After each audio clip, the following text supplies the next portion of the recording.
할렐루야. 하나님께 영광과 박수를 올려드리겠습니다. 오늘 우리에게 주신 하나님 말씀은 출애굽기 14장입니다. 출애굽기 14장. 자, 드디어 이제 홍해를 건넙니다. 이스라엘 백성들이. 자, 출애굽기 14장 4절부터 보시겠습니다. 4절. 내가 바로의 마음을 완악하게 한즉 바로가 그들의 뒤를 따르니니 내가 그와 그의 온 군대로 말미암아 영광을 얻어 애국 사람들이 나를 여호와인 줄 알게 하리라 하시매 무리가 그대로 행하니라. 그러니까 여기서 한 번 더 하나님께서 바로의 마음을 완악하게 하셨다, 이렇게 말씀하시는 거예요. 그런데 이미 우리가 말씀을 통해서 이 완악하게 하신다는 의미를 정확하게 배웠어요. 그러니까 하나님 없는 사람은 완악해집니다. 그런데 이게 무슨 소리냐? 자, 이미 10가지 재앙을 통해서 하나님이 누구시고 하나님이 어떤 분이시고 감히 하나님의 뜻을 꺾거나 거역하거나 거스를 수 없다는 것을 충분히 체험을 했어요. 그런데 이 상황에서 또 완악해진다. 이게 무슨 뜻이냐 그러면 하나님을 잊는 거예요. 하나님이 누구신지를 자신을 스스로 하나님께서 계시하셨는데 그걸 보고도 조금만 지나면 잊어버린다 그 말이에요. 이게 인간이에요. 그리고 완악하게 하신다는 뜻의 핵심은 어디냐면 그 죄성대로 내비두신다 그 말이에요. 그러면 하나님이 간섭하시거나 개입하시면 완악함이 멈춰지거나 약화되죠. 그런데 그대로 둔다는 뜻이 그 죄성을 끝까지 실현하는 걸 그냥 내버려 두신다 그 뜻이에요. 그러니까 이게 굉장히 무서운 얘기죠. 그런데 11절 보세요. 자, 10절부터 보면 바로가 가까이 올 때에 이스라엘 자손이 눈을 들어본즉 애굽 사람들이 자기들 뒤에 이른지라 이스라엘 자손이 심히 두려워하여 여호와께 부르짖고 그들이 또 모세에게 이르되 애굽에 매장지가 없어서 당신이 우리를 이끌어내어 이 광야에서 죽게 하느냐? 어찌하여 당신이 우리를 애굽에서 이끌어내어 우리에게 이같이 하느냐? 우리가 애굽에서 당신에게 이른 말이 이것이 아니냐? 이르기를 우리를 내버려 두라. 우리가 애굽 사람을 섬길 것이라 하지 아니하더냐? 애굽 사람을 섬기는 것이 광야에서 죽는 것보다 낫겠노라. 그러니까 여기서 완악한 존재는 바로와 바로의 군대만 완악합니까? 이스라엘도 완악합니까? 그러면 자, 하나님께서 재앙을 내리실 때 이스라엘 사람들이 사는 곳만 피하게 해주신 재앙들이 있었죠. 그리고 6월절 어린 양의 피로 이스라엘 사람들은 그 말씀에 순종함으로 죽지 아니하는, 장자들이 죽지 아니하는 은혜를 직접 체험했습니다. 근데 바로 그 사람들이 이 정도로 완악해진 거예요. 그 짧은 사이에. 그럼 차이는 어디 있습니까? 자, 바로와 애굽 병사들은 이제 다시 볼 수가 없어요. 그런데 하나님께서 처음에 우리가 4절 말씀을 선포할 때 뭐라고 하셨어요? 그와 그의 온 군대로 말미암아 영광을 얻어 애굽 사람들이 나를 여호와인 줄 알게 하리라. 그런데 이것은 단순히 애굽 사람들에게만 내가 여호와인지 알게 하겠다라는 말씀이 아니라 자기가 선택한 이스라엘 백성들의 아예 DNA에 내가 하나님이다를 심어주시겠다 그 말이에요. 그러면 이제 차이가 어디냐면 애굽 병사들은 수장되지만 이스라엘 선택받은 사람들은 홍해가 갈라지는 걸 보게 됩니다. 그리고 그 홍해를 건너요. 그러면 기억하다라고 하는 게 성경의 가르침이 무지하게 중요한 게 전승하단. 이게 초기교회에서도 디다케라고 하는 게 전승한다는 게 엄청나게 중요합니다. 근데 교회를 세워주신 의미가 바로 그거예요. 대대로 교회 안에서 그리스도의 지체가 되므로 하나님의 말씀의 그 가르침이 세대를 이어서 전승돼야 합니다. 그런데 뭐가 문제냐? 그러면 전승이 안 되는 게 문제예요. 뭘 가르치고 뭘 배울 것이냐? 그게 없다 그 말이에요. 일단 모여봐가 아니에요. 동호회가 아니다 그 말이에요. 그런데 제자가 되라고 하신 그 말씀이 뭐냐? 오늘 이게 굉장히 깊게 강타될 겁니다. 그러니까 지금 이스라엘이 하나님을 향해서 그 완악함을 완전히 전면적으로 보이는데 차이는 뭐냐면 이스라엘 사람들에게는 홍해가 갈라지는 것을 보이시고 그들을 출애굽시키심으로 이 사람들에게 한 번 더 내가 하나님이니라, 내가 여호와니라를 하나님께서 체험케 하시는 거예요. 그럼 이제 이 사람들이 해야 될 일은 뭐냐면 자기 후손들에게 바로 이 출애굽의 영광을 가르쳐야 되는 겁니다. 그러면 우리 하나님이 누구시구나 하면 후손들이 그 말씀을 배우면서 하나님 앞에 떨고 하나님을 사랑하고 하나님을 기쁘게 하는 걸로, 그리고 그 하나님을 즐거워하는 걸로 자기 인생의 목적을 삼게 되는 거예요. 그 차이예요. 그러니까 애굽 사람하고 이스라엘 사람이 본질적으로 날 때부터 여긴 훌륭해가 아니라 보니까 나쁜 놈들 맞죠. 이걸 뭐라 그래요? 구원받을 자격이 있는 자는 지상에 한 명도 없다, 그 뜻이에요. 그러니까 구원은 오로지 은혜로다, 그걸 고백하는 거예요. 그러면 선택받은 사람들이 기뻐서 춤추며 하나님을 경배 찬양하는 것은 나도 애굽과 같이 똑같이 물에 수장돼서 죽을 운명인데 그냥 하나님이 놔두시면 완악의 극단에 가서 무슨 짓을 할지 모르는 인간인데 나를 선택하셔서 하나님께서 한 번 더 은혜와 사랑으로 하나님을 계시하시니 은혜로다, 나를 구하시는구나. 내가 특별히 자격이 있어서 애국 사람보다 더 자격이 있어서 구해주시는 게 아니라 이게 다 하나님 은혜였구나, 그걸 고백하게 하시는 거예요. 그러면 어떻게 변합니까? 그 안에서 변화가 이루어진다, 그 말이에요. 그래서 자, 여기서 우리 심령에 새길 말씀이 이제 선포됩니다. 이렇게 완악한 자들이 아니 매장지가 없어서 우리를 여기까지 끌고 나와서 죽이냐? 진짜 화가 확 나죠. 이럴 때 인간의 그 심정으로 이 말씀을 묵상하다 보면은 몽둥이를 찾게 됩니다. 하나님이 얼마나 자비가 많으신 분인지 알겠죠. 오히려 저같이 인간의 그 죄성으로 생각하면 애국 병사들은 살려주고 얘들을 잡을 것 같아요. 제 마음에 얘들이 더 간악하게 느껴지는 거예요.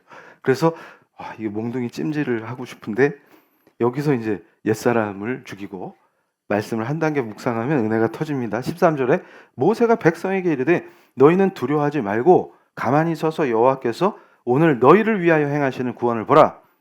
너희가 오늘 본 애굽 사람을 영원히 다시 보지 아니하리라. 여호와께서 너희를 위하여 싸우시리니 너희는 가만히 있을지. 보고 제발 좀 가만히 있어라. 근데 이 말씀이 도대체 무슨 뜻이냐? 이게 오늘 우리 사랑하는 성도님들의 심령에 새겨져야 돼 말씀이에요. 이걸 몰라서 또 가만히 있으래. 누가 막 열심히 하면 야 가만히 있어, 가만히. 그러면 가만히 있으면 구원이야? 그런데 여기서 10절에 보세요. 바로가 가까이 올 때 이스라엘 자손이 눈을 들어 본즉 애국 사람들이 막 추격하는 거예요. 군대가. 그러니까 이스라엘 자손이 심히 두려워하여 여호와께 부르짖고. 그러니까 이게 무슨 말이에요? 그래서 자, 여기서 이분들이 부르짖는 기도를 해요. 기도의 본질도 오늘 배웁니다. 그러니까 우리 사랑하는 성도님들이, 많은 크리스찬들이 착각하는 게 있어요. 자, 부르짖는 기도 후에 이스라엘이 무슨 짓을 해요? 모세, 너 우리가 매장지가 부족해? 왜 일로 끌고 와? 그러니까 뭐라 그랬어 우리가? 애굽을 섬긴다고 했잖아! 이러면서 너 때문이야! 이러고 있잖아요. 근데 출애굽 후에는 달라집니까? 광야에 가서 이제 또 해요. 목마르면 막 모세를 막 원망하고, 나중에 고라라는 자가 나타나서 모세를 반역할 때, 반란을 일으킬 때 뭐라 그래요?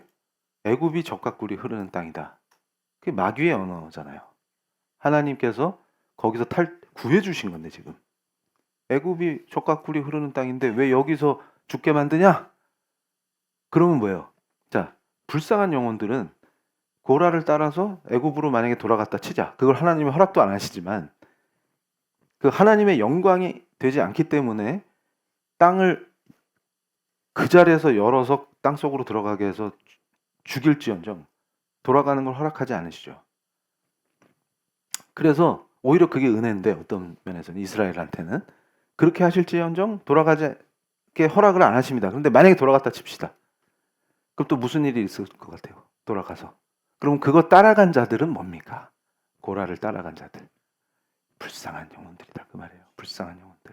그러니까 뭐예요? 교회 안에서도 꼭 거짓 교사들이 들어와서 헛소리에 짓거리고 뻘짓해갖고 선동해서 그러면 거기 따라가는 그 인생이 더 불쌍해. 그 인생이. 고라도 불쌍하지만 그 인생이 더 불쌍한 인생이다 그 말이에요. 그런데 여기서 우리가 그러면 무엇입니까? 기도를 했는데 지금 부르짖었잖아요. 무서우니까 막 부르짖는단 말이에요. 도대체 뭐가 다르냐? 그럼 진짜 기도를 드렸다면 여기서 마음이 바뀌어야 된다 그 말이에요.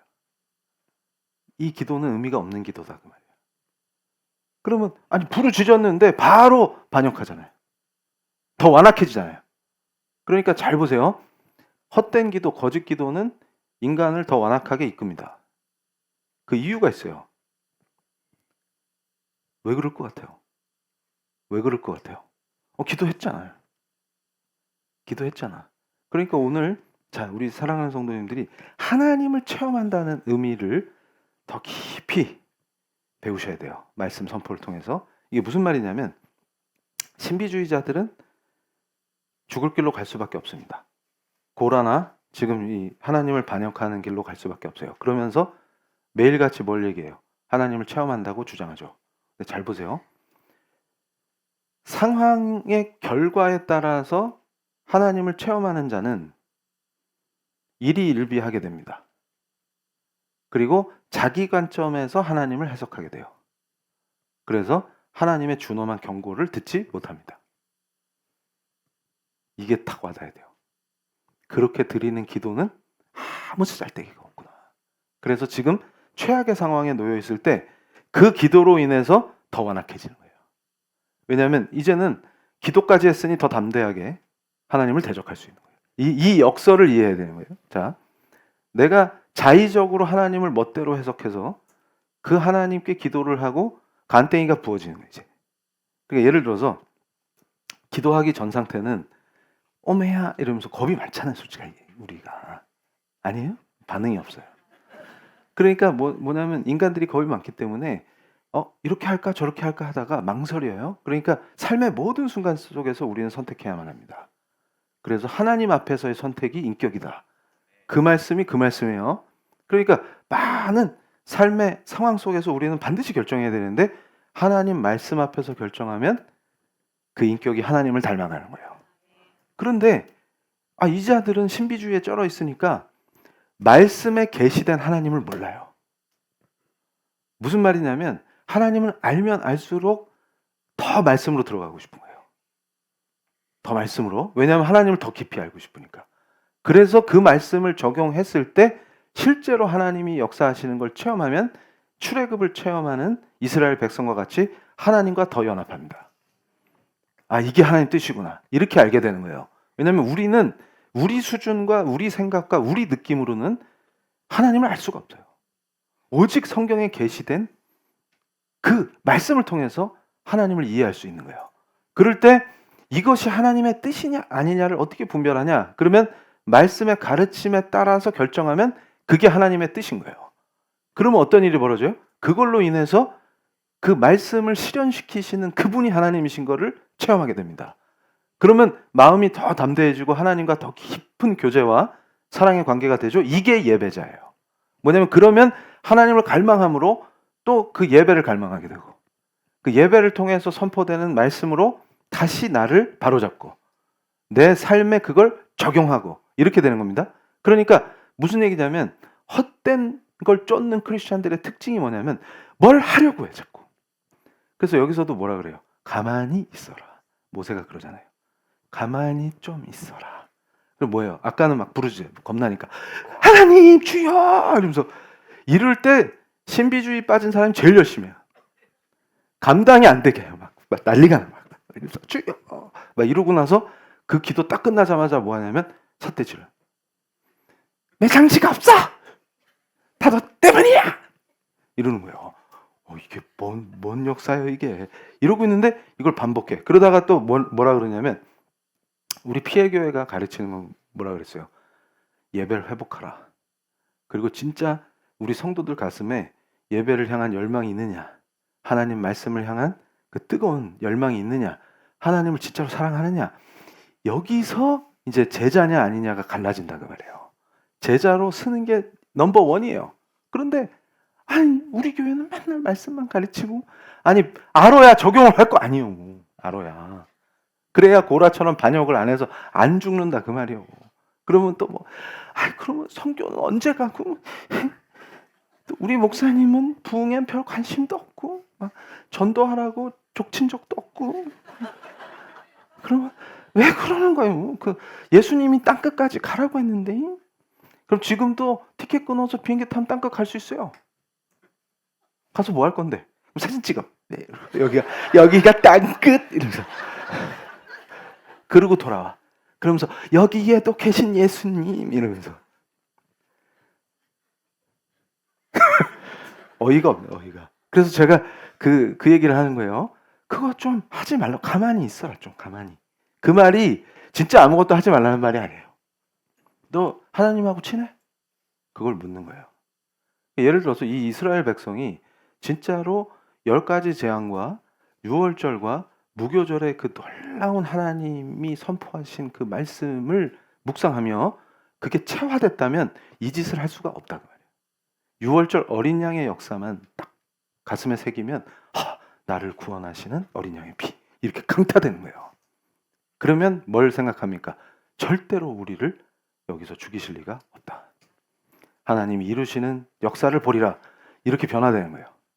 그러니까 지금 뭐냐면 이 한국적 자본주의가 교회를 지배한다. 그래서 제가 음란의 문제도 어떻게 해결할 거냐 이제 오후에 산상수훈을 풀어드릴 건데 기가 막힌 해결책이 있어요. 자, 그러면 이 말씀에 모든 답이 있다 이 말이에요. 그러니까 제가 그때 이제 한번 그런 적이 있어요. 그 영성 문제하고 선교를 다루는데 그 신학대학 교수님들하고 제가 토론한 적이 있는데 그런 게 있는 거예요. 예를 들어서 그 몇몇 그 영성 분야의 유명한 신학자들이 있어요. 그 텍스트를 가지고 얘기를 하다가 제가 반기를 든 적이 있어요. 뭐냐면 이거 다 구라다. 그 학자 이름 얘기하면 또 부정적인 건 좀 직접 인용하면 좀 그렇죠. 근데 어쨌든 해외 유명한 미국의 그 학자가 있는데 남미에 가서 막 열심히 활동을 한단 말이에요. 그런데 이 양반이 영성 분야에서 아주 그 유명한 분인데 이분이 나중에 이제 자기가 복무하는 하버드로 다시 돌아온단 말이에요. 그러면서 폼나는 말은 다 써놔, 제게. 근데 저는 그거를 굉장히 멸시했어요. 웃기지 마라. 그럼 돌아오면서 했던 말이 뭐냐면 남미의 그 어려운 빈민촌에서 빈민굴에서 사역을 해봤는데 그 똑같은 얘기예요. 여기에 계신 예수님 그 얘기. 사역을 해봤는데 이분들이 문제가 아니라 오히려 내가 문제였다. 자기 반성을 하면서 결국은 캠퍼스에서 해야 할 자기 사역이 중요하다. 그러고 돌아왔어요.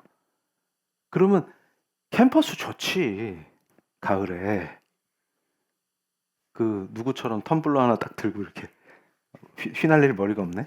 그래서 이렇게 딱 하면서 그 낙엽 지고 하는데 딱 걸으면 좋지. 그리고 강의실 들어가서 폼 잡고 이러면. 근데 지금 이게 뭔 얘기야? 이럴 때 저는 영성도 소비의 대상이 된 거예요. 폼나는. 무슨 얘기냐면 그래서 제가 그 목사님들하고 신학자들한테 그때 교수 입장에서 그 얘기를 해줬어요. 그런 거 다른 종교에도 다 있어요. 제가 경험한 거를 얘기해 줬어요. 제가 그 하버드에서 온 그 형각 스님 알죠? 우린 잘 모르죠. 그쪽에 관심이 없으니까. 그 양반 수필집에 나오는 원각 스님이 저예요. 별로 놀라지도 않아요, 이제. 그런데 이제 그게 있어요. 그 양반이 딱 가면은 부잣집 사모님들이 엄청 모여요. 불자들이. 왜냐하면 그걸 소비하는 거야. 하버드 스님을 소비하는 거예요. 그런데 더 재밌는 거 얘기해 드릴까요? 그러다 가끔 이제 집회할 때 그쪽 저짝도 집회할 거 아니에요. 중년 여성인데 삭발한 분이 나타나요. 이게 무슨 뜻이냐면 미얀마나 이런 어려운 나라에 가가지고 거기 수행하는 게 있어요. 단기 출가해서 수행한 거예요. 그럼 거기서는 머리 깎게 하거든. 그러면 암 치료 받는 거 아닙니다. 삭발하고 딱 나타나요. 그러면 그분들한테는 뭐가 뿜어져 나오냐면 난 달라. 그래서 그 샴푸 있잖아요. 제가 맨날 강의할 때 그냥 난 로레알을 써. 그래서 제일 수준 낮은 단계가 어디냐면 그런 거. 뭘 소비해서 자기를 증명하는 거. 자아가 없다는 얘기잖아요. 그래서 난 롤렉스 차는 사람이야. 그걸 보여주기 위해서 짭을 사오고. 짭이 뭔지 아시죠? 그리고 나는 이런 가방을 들어. 그래서 먼지 이런 거 메고서. 그래서 제일 불쌍한 영혼이 그거 마크 크게 새겨진 거 사는 사람. 멀리서도 볼 수 있게.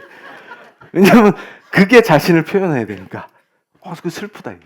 그래서 그 거리를 걷다 그런 분들 보면 so sad. 슬프다 이렇게.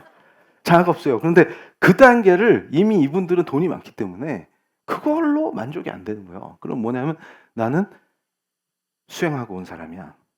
이거예요. 그러면서 꼭 그때 이제 발표시킨단 말이에요. 그러면 저희 가족은 이번 여름에 아이들이 방학이라 그 땡땡 선센터에 가서 그 유명한 젠 마스터 누구 밑에서 수행을 했어요. 이러면서 우린 더 내려놓아야 합니다. 이러면서 막 간증한다고. 우리 식으로 하면 그게 간증이에요. 그럼 또 엄마예 이러면서 그러면 꼭 겨울에 누가 또 삭발하고 와. 거기 영향받은 그분이 또 가신다고. 그러면서 꼭 간증. 우리가 너무 많이 가진 것을 반성해야 합니다. 이러면서 거기 이제 오후불식한단 말이에요. 그런데 제가 그 스님 때도 그걸 보면서 뭐지 저건? 그래서 그 줄리아 로버츠가 힌두교로 개종했다고 했단 말이에요. 그래서 제가 그 뉴스를 보고 막 웃었어요. 진짜 힌두 여성으로 네가 한번 살아볼래? 그러니까 돈 많은 미국 배우 여성이 인도에 놀러 가서 거기서 힌두를 체험한 거기서 요가를 막 하면서 저는 막 뭘 느꼈어요. 자유와 해방을 느꼈어요. 그러면 힌두 여자로 2달만 살아봐 진짜로. 거기서 자유와 해방이 있나? 그게 뭐예요? 이제는 서구 사회에서 소비할 게 없으니까 이제 그걸 소비하기 시작했구나. 그러니까 그 동남아의 유명한 선센터에 가면 윗바사나 수행할 때 백인들로 가득해요. 얘네들은 대안이 없다. 그리고 기독교에서 다 탈출한 애들 아닙니까? 그럼 여기서 막 은혜를 받아. 근데 제가 얘기하는 건 뭐냐면 왜 그 꼴이 됐는가를 퀘스천을 가져야 돼요. 근데 지금 한국교회에 성도들 많이 모였다고 조화를 하죠. 그러니까 무슨 얘기냐면 너희들이 성교를 쇼핑하고 있을 때 성교도 왜 하는 거예요? 똑같은 거예요. 그게 열심히. 그럼 뭐 하는 거예요? 그것도 내 자아를 치장하는 한 요소가 되는 거지. 교회는 왜 출석하는데? 그럼 기독교인인 게 그 쇼핑이에요. 내 자아를 구성하는 것 중에 하나인 거지. 그러고 있을 때 와장창 와르르 쿵쾅쾅 될 것이다. 그럼 가만히 있으라는 말이 도대체 뭐냐? 자, PPT 보여주세요. 이제 본격적으로 들어갑니다. 자, 이게 교환된 생명. 저게 바로 핵심입니다. 가만히 있으라는 것은 진짜로 아무것도 하지 말라는 게 아니라 우리 생명이 바뀌었다 그 말이에요. 예수의 생명으로 산다 그 말이에요.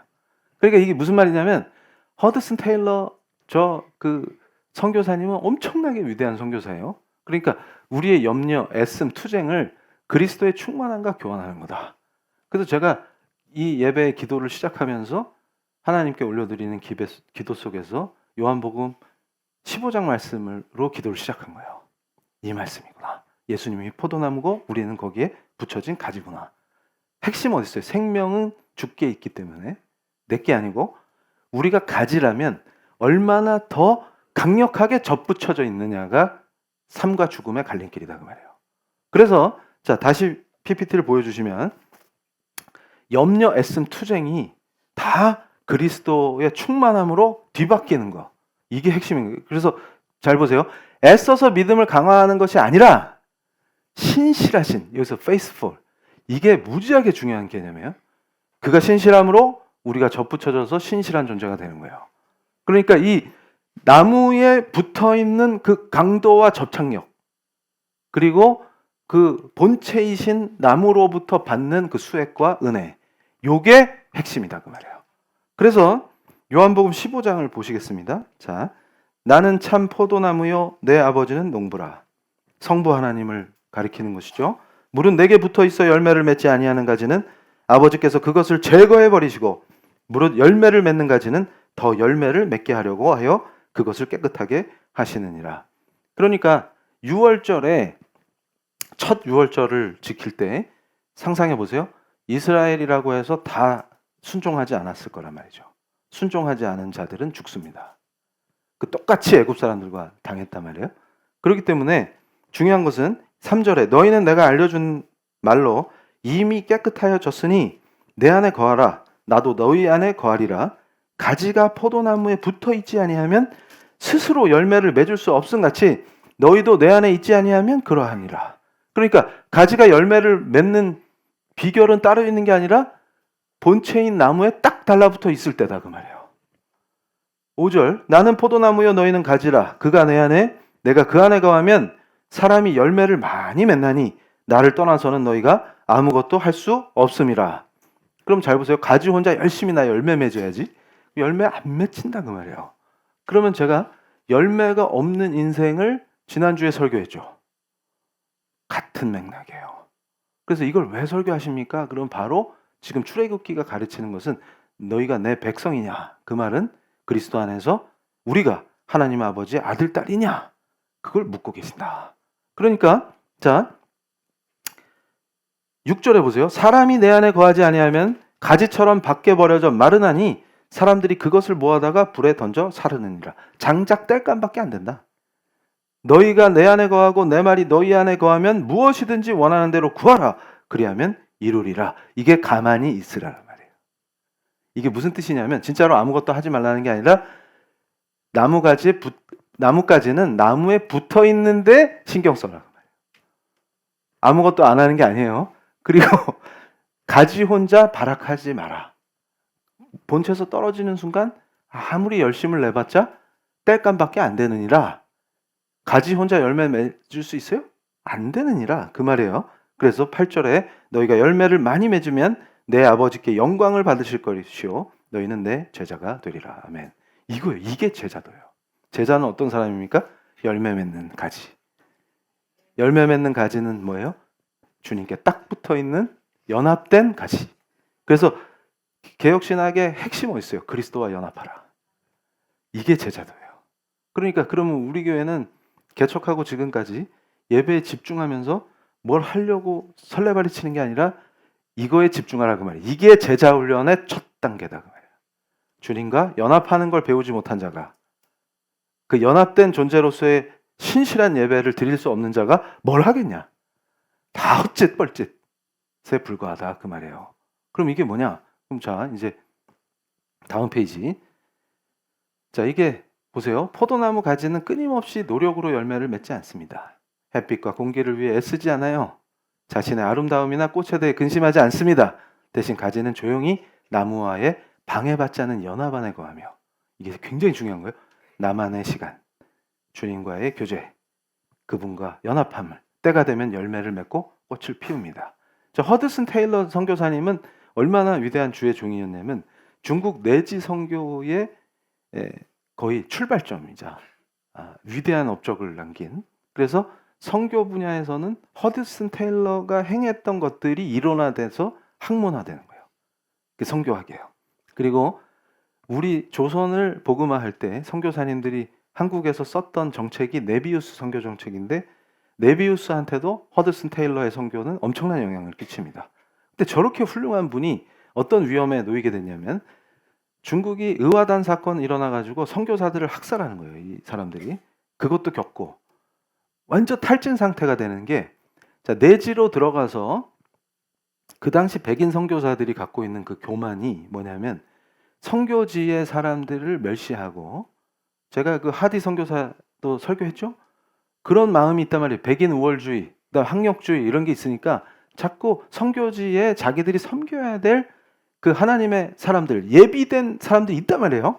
그러니까 제가 개척할 때도 하나님께서 분명하게 말씀하신 것이 뭐냐면 내 양들을 먹이라는 거예요. 거기에 내 양이 중요한 거지 하나님 양 아닌 사람한테 신경 쓸 필요 없습니다. 하나님이 분명히 말씀이 선포될 때 그걸 듣고 반응하는 그 양들을 위해서 우리 교회를 세우신 줄로 믿습니다. 그러니까 무슨 얘기냐면 그거예요. 그러면 그 양들이 얼마나 소중하냐? 그러면 하나님 예수 그리스도의 피값으로 산 사람들이다 그 말이에요. 근데 그렇게 받아들이지 못하고 아이고 이 미개한 것들 이렇게 한단 말이에요. 그래서 테일러 선교사님이 제일 먼저 한 게 뭐냐면 동일한 중국 문화부터 익히는 거예요. 그래서 헤어스타일 그때 청나라 스타일 아시죠? 변발을 했어. 그리고 청나라 옷만 입고 다녀요. 그러니까 다른 선교사들이 막 욕을 하고 오버하지 마 이러면서 그 뭐냐 그거. 변발은 솔직히 감당이 좀 안 돼요. 그래가지고 저보고 왜 자꾸 다 미냐고 주장하는 사람들이 있는데 변발을 안 하려고 그러는 거예요. 기름은 변발이 되기 때문에. 이해가 되시죠? 그 중국 영화 이거 뿅 하는 거 많이 보신 분들은 이해가 되는데 지금 변발이 뭐지 이러면 안 돼요.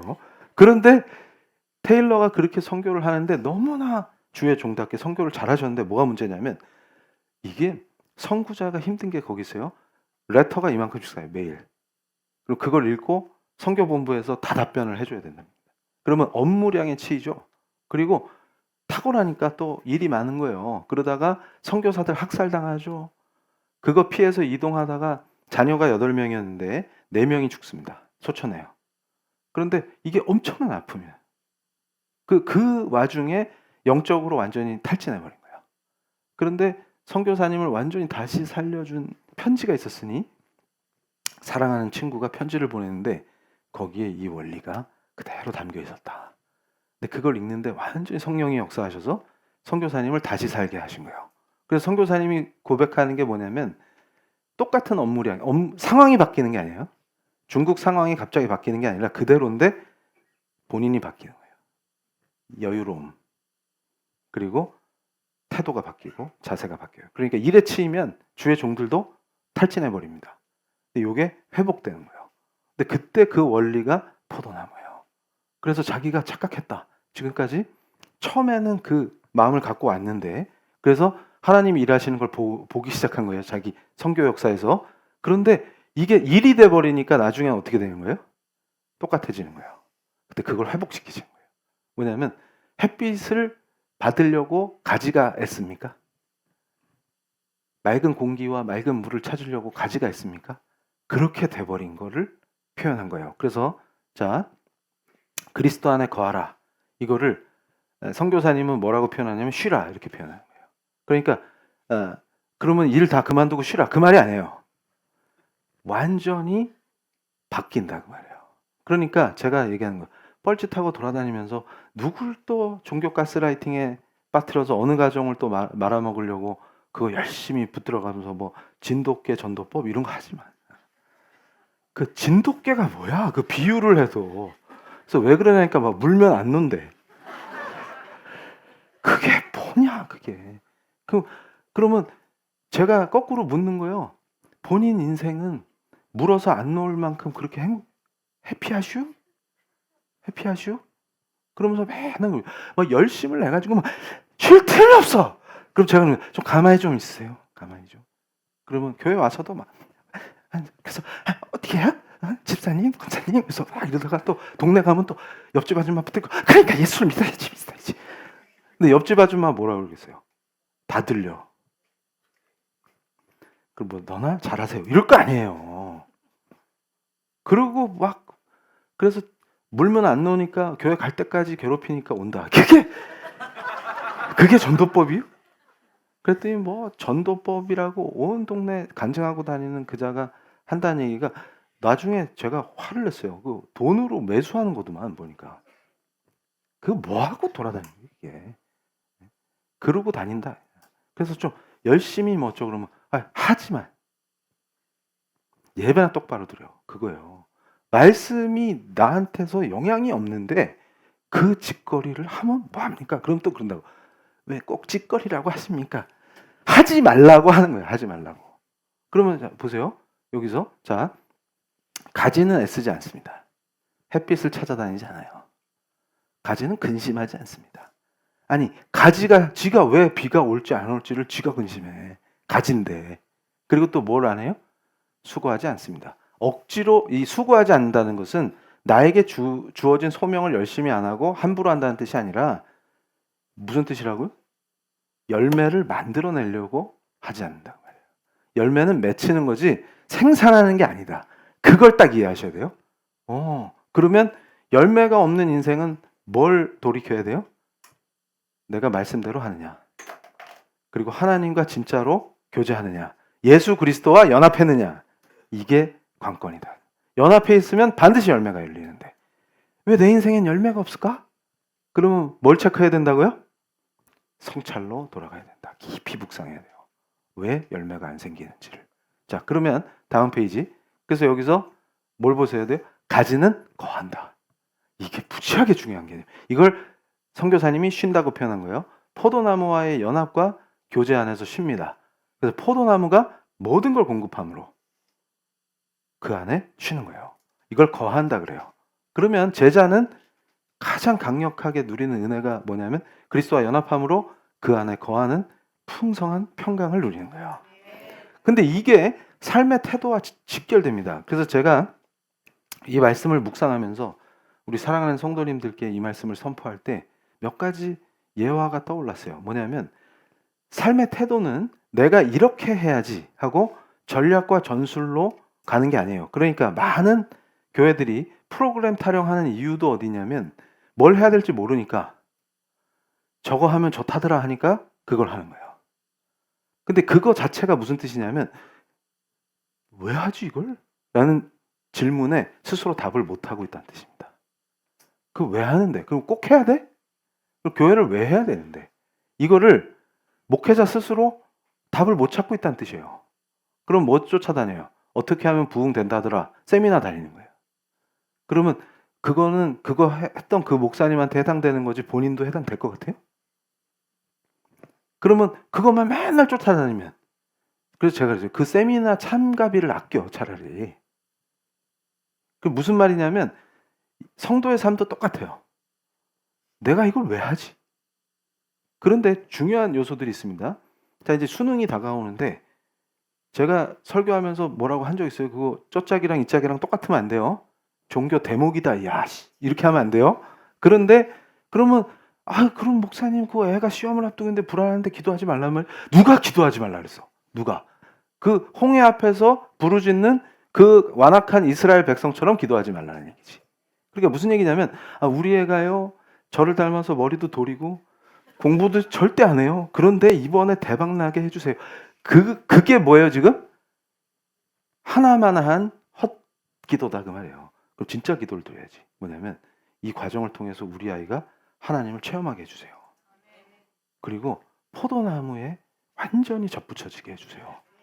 그게 핵심이지. 그러니까 무슨 얘기냐면 그 원하는 대학 못 가면 인생 망한 것 같이 그걸 자꾸 애한테 심어주잖아요. 그게 뭐 그렇게 중요해요? 그러니까 그런 쓸데없는 강박을 부모 때문에 애한테 흘러간다고 그게. 그러면 뭐요? 애가 거기서 이렇게 될 거 아니에요? 그러면 건강하게만 자라다오. 근데 거기서 중요한 게 뭐예요? 그 건강함이. 아니 수액이 공급돼야 건강할 거예요. 가지가. 그걸 가르쳐줘요. 그거를. 그러면 네 소명을 찾으면 예수 그리스도와 연합할 때 그가 일하신다.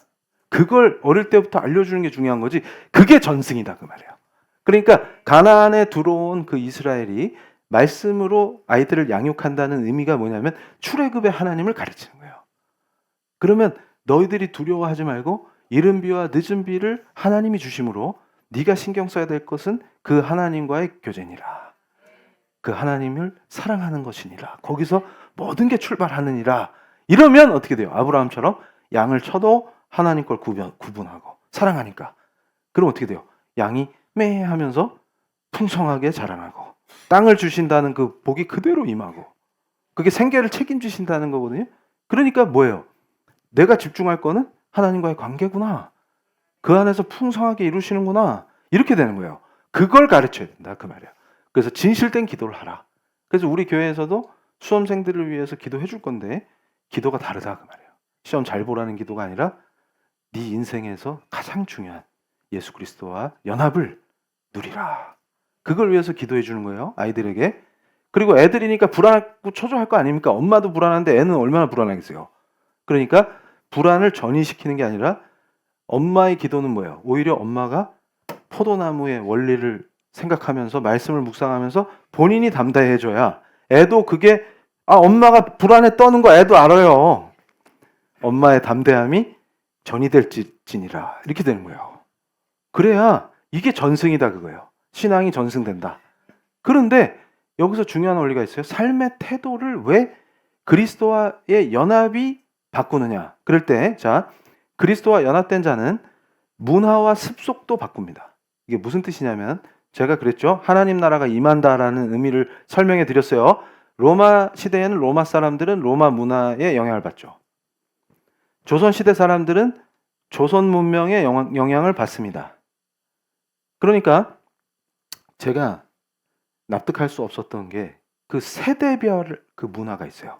그런데 제가 이 강단에서 확신을 갖고 선포하는 게 뭐냐면 그 문화적 영향을 받지 않는 존재가 돼요. 그러니까 성경이 가르치는 노동에 대한 그 관념이 그리스도와 연합함으로 말씀으로 바뀌면 직업 세계 자체를 보는 눈이 달라져요. 그러니까 유교적 관점에서 저건 나쁜 직업, 이건 좋은 직업이 아니라 땀 흘려 일하는 그 소중한 소명으로서의 직업을 보기 시작하면 사람을 다르게 봅니다. 그러니까 그 수준에서 벗어나야 돼요. 그 수준에서. 그러니까 제가 이제 이게 세대별로 주는 영향이 있구나. 그러면 이게 그리스도와 연합할 때 그 가정 안에서 그 갈등이 없어지는 거예요. 이게 무슨 소리냐면 제가 30대 그 중반쯤 됐을 땐가 그 교수 시절에 우리 한국에 그 분야에서 거장 교수님이 계셨는데 그러니까 제가 거의 아들뻘이었어요. 나이로 치면. 근데 같이 이제 해외 학회에 참석하게 돼갖고 참여하게 돼갖고 제가 이제 같이 갔어요. 그 교수님하고. 그래서 그 학회가 기니까 그 일정 동안 제가 이제 제 옆방에 미리 이렇게 예약도 다 해드리고 그래서 둘이 같이 어차피 같이 활동할 거니까 그렇게 했는데 그 설명하기 힘든 생활 모습이 나오기 시작하는데 젊은 제가 볼 때는 감당이 안 돼요. 그러니까 예를 들어서 조식을 먹는데 맛있는 게 있으면 꼭 싸가세요 이렇게. 그래서 제가 여쭤봤어요. 그거 왜 그러시는 거예요? 그러면 이 교수 이따가 출출하면 먹어야지. 그래서 그거 분명히 안 드세요. 왜냐하면 우리 점심 때 만찬 하거든요. 그러니까 이거 어차피 안 먹는데 그거 귀찮게 왜 이러세요? 그러면 습관이에요. 그래서 도저히 납득이 안 간다. 그러다가 또 웃긴 게 예를 들어서 호텔 직원한테 택시 좀 불러줘 이렇게 지금은 앱으로 부르면 되는데 그때는 이제 호텔 직원한테 택시 좀 불러줘 하고 딱 기다린단 말이에요. 그런데 다른 택시가 들어와. 그래서 손님이 내리면 그 빈 택시잖아요. 그럼 저한테 이 교수 저거 타자 이러는 거예요. 그럼 우리가 부탁했잖아. 그래서 교수님 조금만 기다리시죠. 금방 옵니다. 이러면은 그러지 말고 직원한테 얘기해. 우리 저거 탄다고. 그럼 근데 지금 MZ 애들 같으면 왜요? 왜 꼭 그러셔야만 하는데요? 이랬을 텐데 제 때만 해도 어른이 얘기하시면 창피해서 하기 싫은데 그냥 그 직원한테 가서 그 얘기를 했어요. 그거 우리가 부탁했지만 저거 타면 안 돼요. 그랬더니 그 직원이 저를 가련하다는 듯이 딱 쳐다보면서 그때 잊혀지네요. 미센지 이름 그 뒷말을 생략한 거예요. 꼭 그래야만 하겠니 그 뜻이에요. 그래서 제가 주여. 그래서 그리고 돌아와서 당연히 안 된다 그러죠. 그러고서 짜증이 확 났는데 그러고 있으니까 우리가 부른 택시가 왔어. 그 얼마 차이 납니까 그거. 그런데 택시 안에서 제가 생각한 거예요. 저분은 왜 저러실까? 도대체 극복이 안 된다 이거. 그리고 다음번에 학교 올 땐 저 양반이랑 절대 오지 말아야지. 나 혼자 다닐 거야. 이러면서 근데 이제 생각을 해본 거예요. 왜 저러실까? 그랬더니 어려운 시대를 겪었잖아요. 그러니까 그 강박이 있는 거예요. 굶을 수도 있다는. 그리고 빨리빨리 이거 못하면 이거 왔으니까 빨리 타야 돼. 그거 몇 분을 못 기다려. 그러면 이게 세대가 확실히 다르구나. 그게 느껴진단 말이에요. 그런데 제가 이 얘기를 왜냐하면 그분을 뭐라 하는 게 아니라 어떤 인간도 학력이나 경력이 얼마나 출중하냐 이런 게 중요한 게 아니라 그 사람을 키운 환경과 그 사람을 유지하는 습속들이 있어요. 그래서 제가 이 젊은이들을 캠퍼스에서 많이 가르쳤기 때문에 제가 그 학생들 중에도 기독교 동아리 안에서 제 품에서 예수 믿고 변화된 애들을 돌볼 때 확실히 느꼈던 게 뭐냐면 쟤는 왜 저럴까라고 고민할 때 그 부모님을 만날 때 바로 이해가 됐습니다. 그러니까 항상 기도하는 거예요. 하나님, 저 친구를 주여 쟤를 어떻게 합니까? 이럴 때 근데 쟤는 어쩌다 저렇게 됐지? 이게 막 궁금하잖아요. 그런데 교수님 저희 부모님이세요? 그래서 안녕하세요 인사하면 바로 이해가 돼요. 그러니까 대부분의 젊은이들이 부모와 사이가 안 좋으면서도 그 육신의 한계 안에 갇혀 있다. 못 벗어나요. 그러니까 독립적인 거 반항은 하는데 독립성 없습니다. 그 한계 안에 갇혀 살아요. 근데 불쌍한 건 뭐냐면 예수를 못 만나면 일평생을 그 한계 안에 갇혀 살아요. 진짜 불쌍한 거예요. 그러니까 제가 잘 보세요. 술 먹고 맨날 집 때려 부시고 엄마 때리고 하는 아버지 밑에 애가 있었는데 걔가 예수 믿고 변화되지 후배들하고 공동체 생활을 제가 시켰는데 똑같이 해요. 술 금지시켰는데 밤에 막걸리 먹고 애들한테 화내고 후배들 군기 잡고. 그게 무슨 말이냐면 근데 그 친구는 항상 입에서 뭘 고백하냐면 나는 절대로 아버지처럼 살지 않을 거야. 이렇게 말합니다. 이 슬픔을 우리가 어떻게 해결하느냐? 답은 예수 그리스도예요. 무슨 말이냐면 생물학적 한계, 그 다음에 문화적 습성 한계. 그래서 제가 말씀드렸죠. 구한말에 유교적 계급의식으로 쩌든 사람이 왕족이 백정하고 어떻게 나란히 앉아서 예배를 드리고 백정 출신이 장로가 되는 걸 왕족이 인정합니까? 이게 가능한 것은 우리 한국교회 초기교회 성도들이 진짜 말씀에 순종했다는 얘기예요. 그래야 바뀐다고 말이에요. 바꿔야지 노력한 게 아니라 예수 참 포도나무이신 예수로부터 수액을 공급받는 가지가 되니까 그 나무의 속성에 의해서 가지가 규정되는 방식이에요. 이게 뭐냐면 정체성이 바뀐다 그 뜻이에요.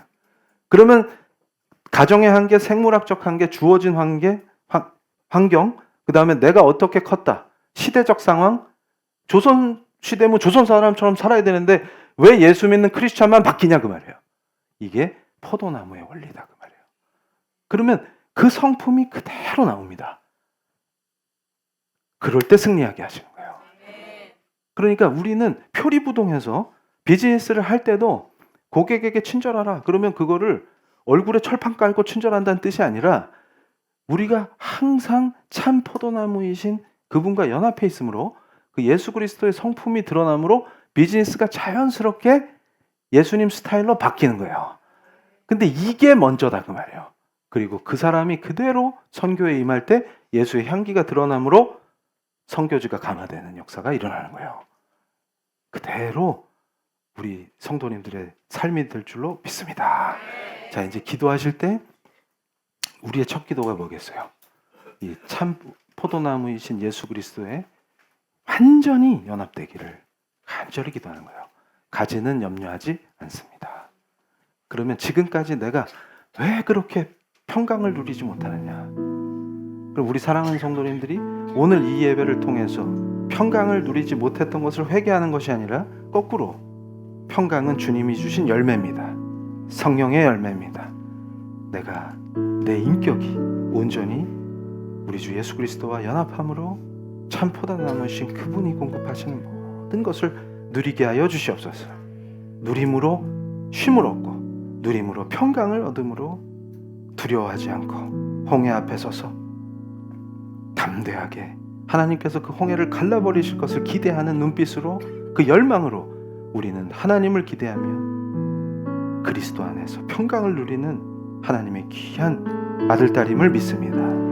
주님, 우리 삶이 각박하고 두렵고 초조해서 쓸데없는 열심, 초조, 불안으로 신앙생활조차도 그렇게 하려고 했던 모든 것을 회개하길 원합니다. 주님, 우리가 신실하신 하나님을 닮아서 나에게 주어주신 일을 성실하게 임하지만 우리의 본질에는 예수 그리스도가 계십니다. 우리가 완전히 주님과 연합하길 원합니다. 첫 번째 기도는 완전한 연합을 아버지, 그것도 우리 의지로 할 수 없으므로 오직 은혜로 우리와 연합하여 주시옵소서. 예수 그리스도의 보혈이 우리 성도들을 말끔히 씻어주실 줄로 믿습니다. 더 굳건한 믿음 위에서 주께서 하시는 일을 바라볼 수 있는 마음의 여유를 갖게 하시고 하나님이 허락하시는 그 평강을 가지고 주님, 우리의 현상에 휘둘리며 상황에 지배받는 사람들이 아니라 하나님의 은혜 아래서 내가 상황을 이기는 믿음을 주시옵소서. 주님, 더 담대케 하시고 하나님이 허락하신 이 햇빛과 바람과 땅의 깊은 영향을 흡수하며 우리에게 공급하신 예수 그리스도의 은혜의 생명의 말씀이 공급되므로 우리가 일상을 말씀을 붙들고 살아나갈 때 그 말씀이 우리를 다스리심으로 우리가 온전히 예수 그리스도와 연합하게 하실 줄로 믿습니다. 우리의 모든 삶이 두렵고 답답한 그 순간에 헛된 기도가 아니라 그리스도와 연합되는 기도를 통해서 말씀을 그대로 내 삶에 적용함으로 주께서 이 문제를 어떻게 풀어주시나를 목도함으로 오직 주님께 찬양과 영광을 올리는 예배자로 서게 하여 주시옵소서. 우리가 주님 부르고 뜨겁게 기도하실 때 주님 사랑합니다. 참 포도나무이신 예수 그리스도께 완전히 강력하게 접붙여지기를 원합니다. 이 가지가 주님이 주시는 그 말씀의 하늘의 수액을 공급받아서 생명으로 빛나게 하시고 꽃과 열매가 아름답게 맺히는 가지로 이 인생이 하나님이 기뻐하시는 열매를 주렁주렁 맺고 아름다운 꽃을 피우는 가지로 서게 하여 주시옵소서. 과거의 모든 기억들이 의미가 없음을 믿게 하시고 보라 새것이 되었노라 하신 그 놀라우신 은혜가 그리스도와 연합함으로 풍성하게 누리는 삶이 되게 하여 주시옵소서. 예수의 은혜가 임할지어다. 주님 부르시겠습니다. 주여! 오 하나님, 오직 은혜의 힘을 믿게 하여 주시옵소서. 내 의지와 뜻으로 관철시키려 했던 어리석은 시간들을 거룩하신 예수 그리스도의 보혈로 씻어주시고 오직 은혜의 힘을 감사로 찬양하며 앞으로의 인생도 하나님께서 오직 은혜로 나를 지배하는 것이 과거의 기억과 성장기의 습성이 아니라 이제는 오직 예수 그리스도의 말씀이길 원합니다. 성령의 특별하신 은혜와 사랑으로 풍성하게 부어주신 은혜 속에서 오직 예수 그리스도의 은혜로 살게 하시며 예수 그리스도의 말씀을 적용할 때 우리의 삶이 변화되는 것을 보게 하여 주시옵소서. 풍성한 열매가 맺히고 아름다운 꽃을 만개시키시는 하나님의 은혜와 영광이 우리 성도들의 삶에 임하게 하여 주시옵소서. 이제는 우리가 쓸데없는 것에 집착하며 하나님을 경배하고 예배하는 삶조차도 가식이 되고 소비가 되는 그 더러운 역사가 끊어지게 하시며 이제는 우리가 하나님의 영광을 바라보게 하시며 오 하나님, 이제 참 포도나무이신 예수 그리스도의 은혜와 능력과 그 생명이 가진 우리에게 온전히 공급되길 원합니다. 완전히 그리스도와 연합하는 기쁨과 평강과 희락이 넘치는 삶으로 변화되게 하여 주시옵소서. 하나님이 하십니다. 하나님이 하십니다. 우리는 가만히 하나님의 역사를 보기를 원합니다. 주님, 역사하여 주시옵소서. 역사하여 주시옵소서. 우리 노력과 우리 힘으로 할 수 없는 일들을 오직 무거운 짐진 자들아 내게로 오라 하신 예수 그리스도의 말씀에 순종하며 그 발 아래 내려놓기를 원합니다. 주님, 하나님. 자, 두 번째로 기도하실 때 지금 성령께서 감동으로 알게 하신 것들, 내가 내 힘으로 꽃을 피우려 했던 것들, 내 힘과 의지로 해결해 보려고 했던 것들, 그러나 우리는 하나님 앞에서 무력함을 고백할 수밖에 없습니다. 홍해 앞에서 하나님을 향해 부르짖는 그 놀라운 은혜 속에서 모세가 지팡이를 내려칠 때 홍해를 가르신 그 하나님의 전능하심이 우리 성도들의 삶에 나타나게 하여 주시옵소서. 이제는 우리 성도들이 온전히 그리스도 안에 거하며 그리스도가 주신 평화와 은혜를 누리게 하시며 그리스도 안에서 하나님을 바라볼 때 이제 성령의 감동으로 알게 하신 그 문제를 수고하고 무거운 짐진 자들아 다 내게로 하신 그 예수님의 말씀에 순종하여 지금 이 공예배의 거룩한 기도 속에서 그 무거운 짐을 주님께 내려놓기를 원합니다. 주님 다루어 주시옵소서. 이제 가지가 햇빛을 구하고 꽃을 맺기 위해서 발악하는 그 삶을 완전히 접게 하시고 예수의 거룩하신 보혈로 완전히 씻어지게 하시고 이제는 새로운 피조물이라 하신 그 말씀이 실현되게 하여 주시옵소서. 주께서 이 문제를 다루어 주시옵소서. 우리의 능력과 의지로 해결할 수 없었던 문제를 이 거룩한 공예배의 기도 속에 주님께 아뢰고 대제사장이신 우리 주 예수 그리스도께서 다루어 주시기를 원합니다. 지금 알게 하신 그 문제를 주님께 구하고 주님의 능력으로 풀어주시옵소서. 홍해가 열릴지어다, 홍해가 열릴지어다, 홍해가 열릴지어다. 주님 부르시겠습니다. 주여! 오 하나님, 우리가 역사하시는 하나님을 보게 하여 주시옵소서. 내 열심과 내 노력으로 발버둥치는 것이 아니라 이제는 평강을 주시옵소서. 담대하고 평화로운 마음속에서 희락을 회복시켜 주시는 마음속에서 느긋하게 주님이 역사하실 것을 기다리게 하여 주시옵소서. 주님 역사하여 주시옵소서. 우리 지체 각자가 갖고 있는 어려운 문제들, 삶의 무게, 그것이 무엇이든, 그것이 질병의 문제이든, 그것이 비즈니스의 고통이든, 사람 관계의 문제이든, 아버지 그 문제를 풀어주시옵소서. 오 하나님, 완전히 새로운 피조물, 이제는 접붙여진 그 참 포도나무이신 예수 그리스도의 인격으로 살게 하시고 공급해 주시는 생명의 말씀과 충만케 되게 하여 주시옵소서. 이제는 하나님이 일하시는 것을 보게 하여 주시옵소서. 발버둥치는 것이 아니라 평강을 누리며 은혜 속에서 감사를 올리며 참된 예배자로 서서 주께서 일하시는 것을 보게 하여 주시옵소서. 이제는 나의 의지와 나의 열심이 아니라 하나님과 더 연합하길 원합니다.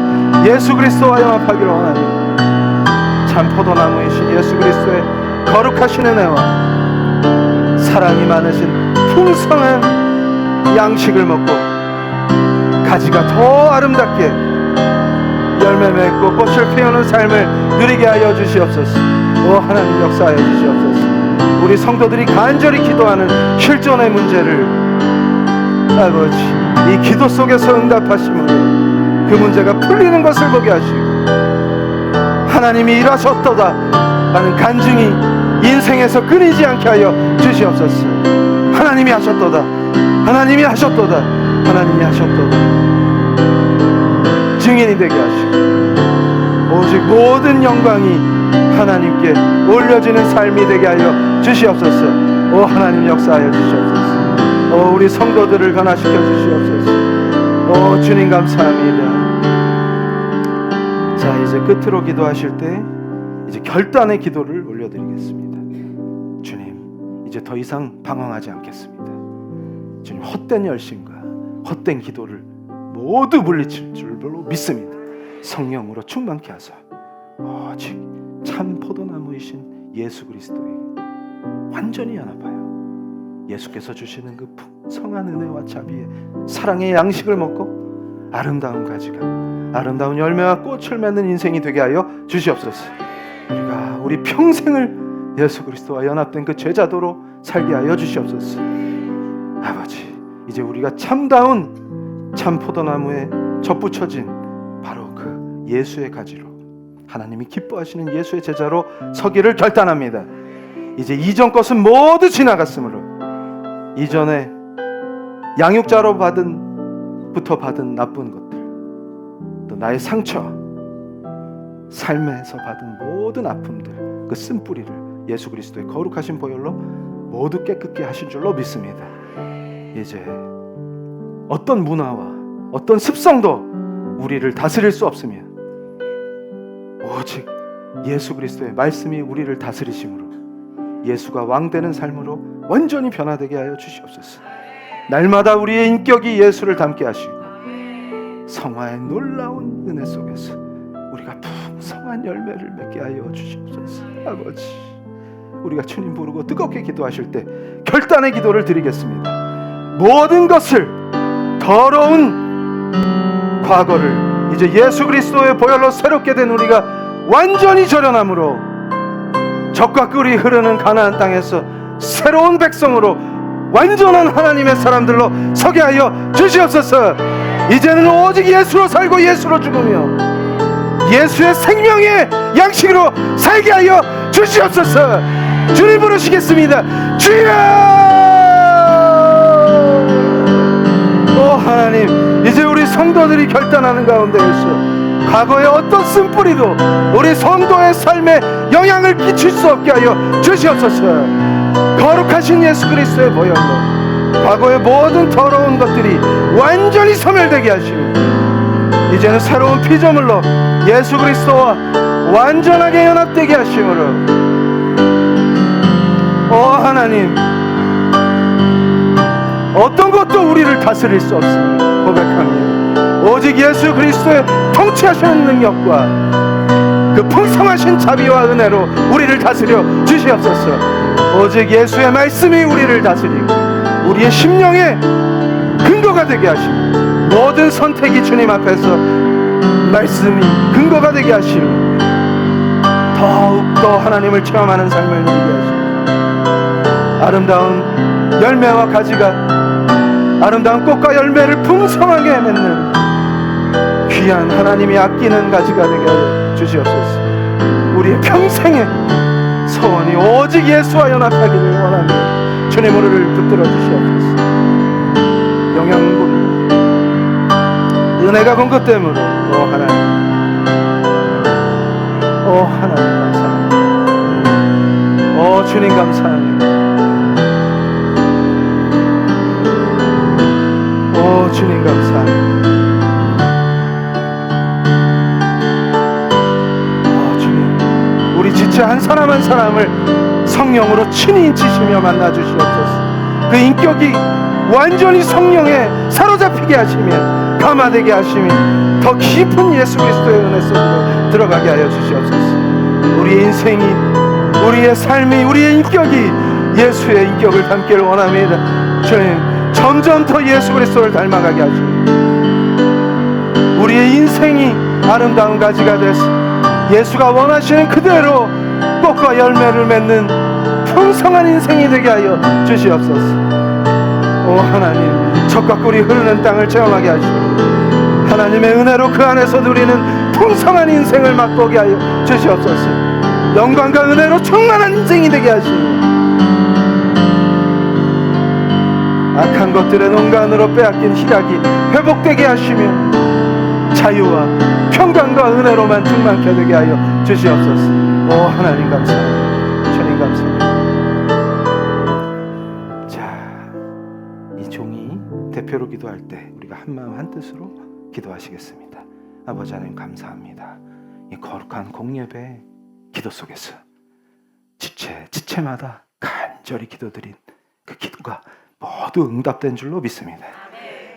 예수 그리스도께서 우리 성도들을 한 사람 한 사람 친히 인격적으로 만나주시고 성령의 충만함 속에서 아버지 그 인생이 예수 그리스도의 부어주시는 생명의 능력으로 아름다운 꽃과 열매를 맺는 하나님이 기뻐하시는 귀한 가지로 살게 하여 주시옵소서. 우리의 평생의 소원이 오직 예수 그리스도와 연합하는 것인 줄 고백합니다. 주님, 우리와 연합하셔서 우리가 날마다 예수의 인격을 닮아가게 하시고 이 공동체를 통하여서 예수의 뜻이 우리를 통하여 실현되게 하여 주시옵소서. 거룩하신 은혜와 사랑에 감사를 드립니다. 예수 그리스도의 이름으로 기도합니다. 아멘. 자, 하나님께 영광의 박수를 올려드리겠습니다. 자, 봉헌하시겠습니다. 아버지 하나님 감사합니다. 우리 성도들의 삶 속에 참 포도나무이신 우리 주 예수 그리스도의 생명의 말씀으로 살게 하셔서 그 생업의 현장에서도 아름다운 열매들이 주렁주렁 맺히게 하시고 평생을 이른 비와 늦은 비의 은혜를 체험하게 하셔서 일평생을 하나님을 찬양하는 삶으로 인도하여 주시옵소서. 참 예배자로 서게 하실 때 그 은혜와 사랑과 영광이 충만한 삶이 대대로 전승됨으로 천대가 복을 누리게 하여 주시옵소서. 예수 그리스도의 이름으로 기도합니다. 아멘. 자,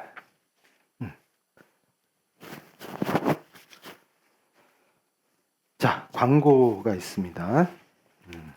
네, 지금 주보에 다음 주일부터 2시 30분으로 오후 예배 시간이 변경됐다고 나왔는데 이게 잘못된 거예요. 왜냐면 다음 주일에는 우리 한국교회 이단 대책 협의회 목사님이 오시죠. 유영건 목사님이 오시기 때문에 다음 주 오후 예배는 모든 성도가 반드시 다 출석해야 됩니다.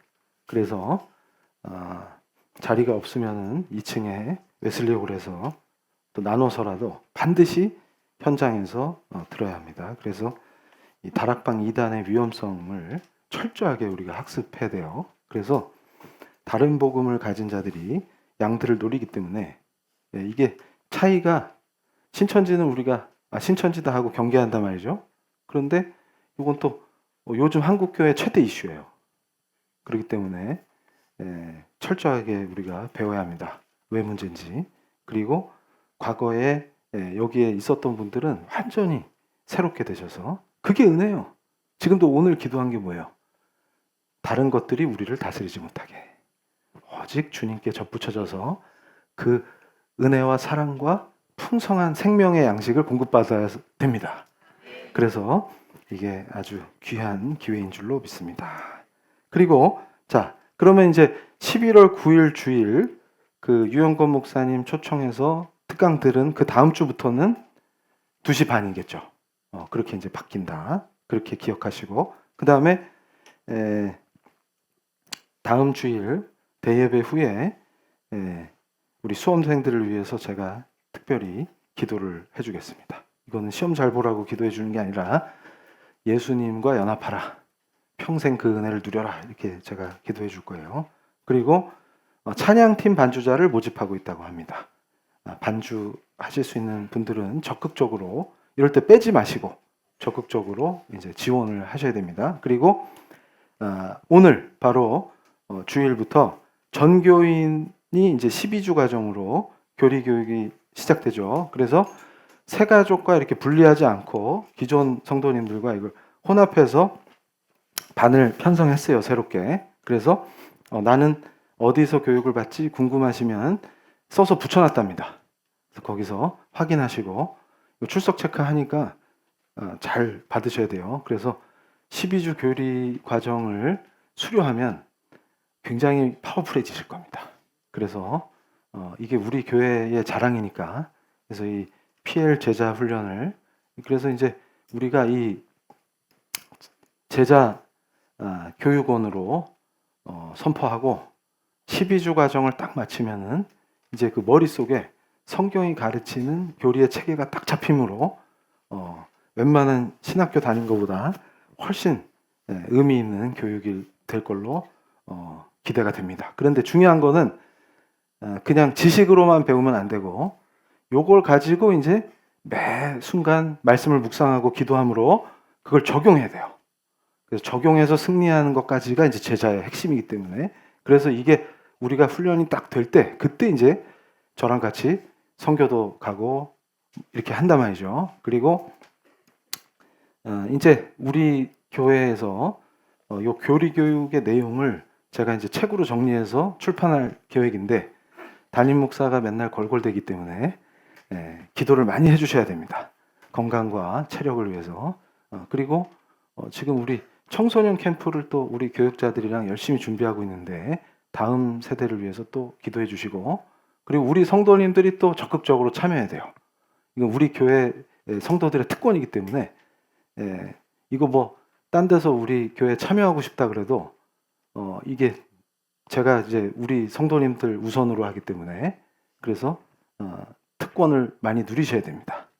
그래서 이 다음 세대의 이 사역을 위해서도 기도해 주시고, 그러면 이제 축도하고 제자 훈련 열심히 하고 이제 오후에 오후 예배 때 뵙겠습니다. 자, 기도하기 전에 진짜 제가 간절하게 우리 성도님들을 위해서 중보하는데 자꾸 눈물을 주셔가지고 그 은혜를 크게 주신다는 거예요. 그래서 지금 건강 때문에 염려하시고 또 가족의 질병 때문에 걱정하시고 이 기도 속으로 깊이 기도하실 때 다 응답하신 줄로 믿습니다. 회복되게 하시고, 그리고 삶의 현장에서도 어려움 겪는 우리 성도님들 이제 담대하게 하나님께 기도할 때 하나님께서 일하시는 것을 보실 줄로 믿습니다. 다 그 묶임과 억압에서 풀려나시고 자유와 평강을 누리시며 꽃과 열매가 예쁘게 주렁주렁 맺히는 가지들이 될지어다. 그럼 이제 예수께서 일하시는 걸 보는 겁니다. 자, 예수가 할렐루야.